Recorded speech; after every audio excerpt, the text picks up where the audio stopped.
Ito mga kabayan, natunaw na yung ating rooting powder. Ngayon, ang ating gagawin ay ating ididilig dito sa ating bagong tanim na Hoya Millionaire.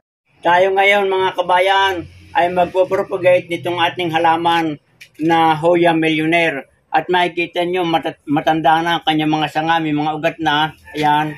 So ito ay napapanaw na para ating i-propagate o lipat yung ibang sanga sa mga ibang mga taniman o pot. Yan. So ito atin ang sisimulan ang pagputol ng ating ipopropagate. Yan, katulad nito. Mapakarami ng ugat. Ito atin na puputulin.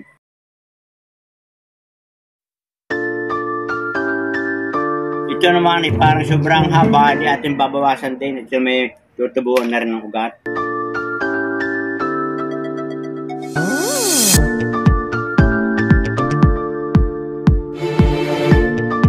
Yan, pagkatapos nating matanggalan ng ilang dahon dito sa baba, sa kanyang stem, ay ngayon ay atin ang ipiprepare itong ating organic loam soil na ating pagtataniman. Lalagyan natin itong ating taniman.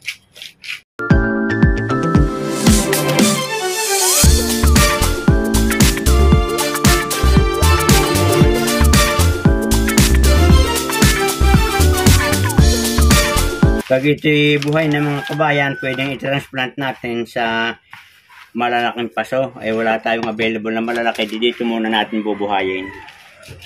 At bago natin itanim dito, ay atin munang lalagyan ito ng rooting powder. Ito mga kabayan, yan. Para madali siyang tubuan ng ganitong ugat. May ugat na para mas lalong ma-develop at mabuhay agad.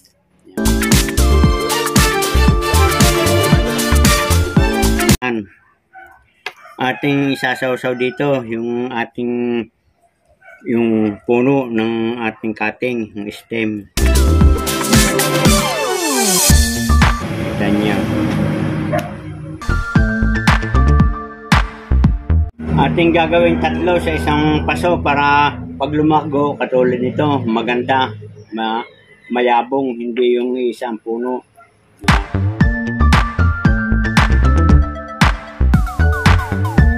Mga kabayan, doon sa mga gustong mag-order ng rooting powder, ito ay 4 grams. Kung kayo mag-order, i-click na lang ninyo yung link sa baba ng aking video at kayo makaka-order. At para kayo makamura, umorder na kayo na agad ng 3. Pag 3 inyong in-order, may libreng isa. Ibig sabihin, 3:1. Ngayon, kung kasalangan yung in-order o 2, edi 2 din lamang.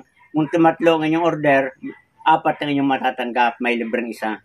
So yan mga kabayan, i-click na lang yung link sa baba ng aking video para kayo maka-order.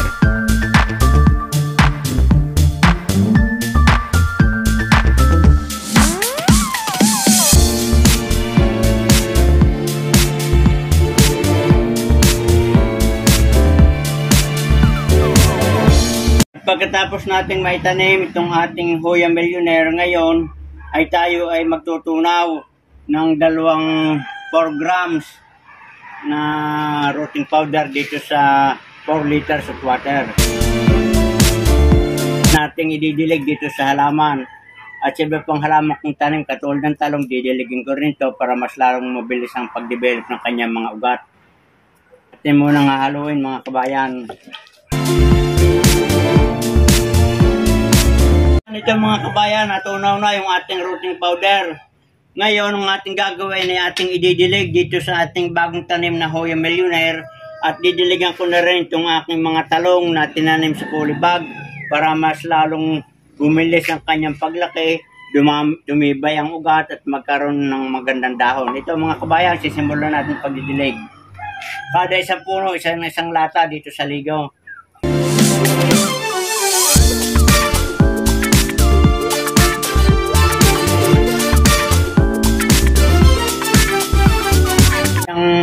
Purpose ng ating rooting powder sa mga bagong tanim na halaman, madali siyang tutubuan ng ugat. Mga kabayan, natapos nating diligan itong ating mga tanim na Hoya Millionaire at itong ating mga talong, ay ngayon naman, bago tayo magtapos, ay shout out muli sa lahat ng aking mga follower, viewers, at sa lahat ng mga nag-share at sumusubaybay sa aking ina-upload ng mga video. Maraming salamat sa inyong lahat.